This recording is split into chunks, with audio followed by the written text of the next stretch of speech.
Hello à tous, c'est MeloGP et je suis ravie d'enfin pouvoir refaire des résumés de week-end avec vous après 138 longs jours d'attente.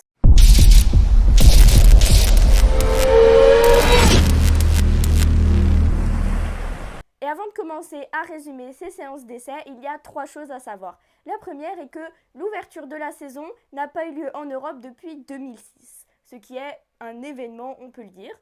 Mais il y a aussi 2 autres choses à savoir concernant les essais.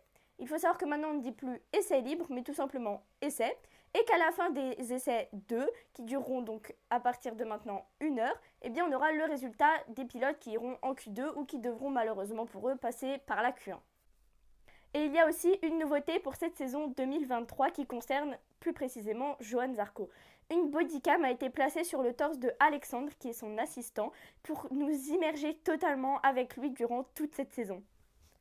Passons rapidement aux chutes. Il y en a eu seulement 2, celle de Fabio Di Gianantonio, mais aussi l'Highside avec des pneus slick de Franco Morbidelli. Passons maintenant aux résultats. Le premier est Alex Marquez qui nous a impressionnés avec 1 minute 38 secondes et 782 millièmes. Passons maintenant aux essais 2 qui se sont passés au sec et sous le soleil, qui étaient extrêmement longs et mouvementés, et je vous résume ça tout de suite.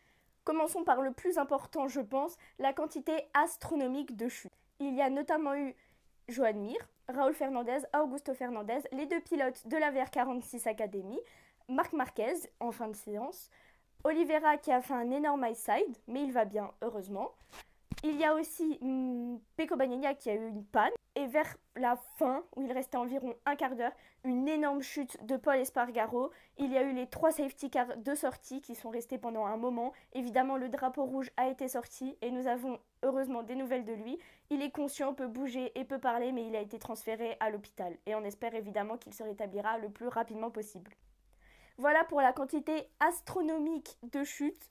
Et on espère que la suite du week-end se passera amplement mieux. Mais il y a eu aussi un second drapeau rouge, heureusement pas pour chute, mais pour problème technique, car les chronos ne s'affichaient plus du tout. Et d'ailleurs, dans les écuries, les écrans ne fonctionnaient plus.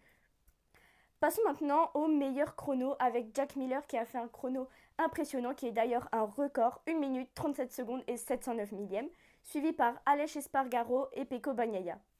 Fabio a terminé 6ème, Johann Zarco 7ème et Marc Marquez devra donc passer par la Q1.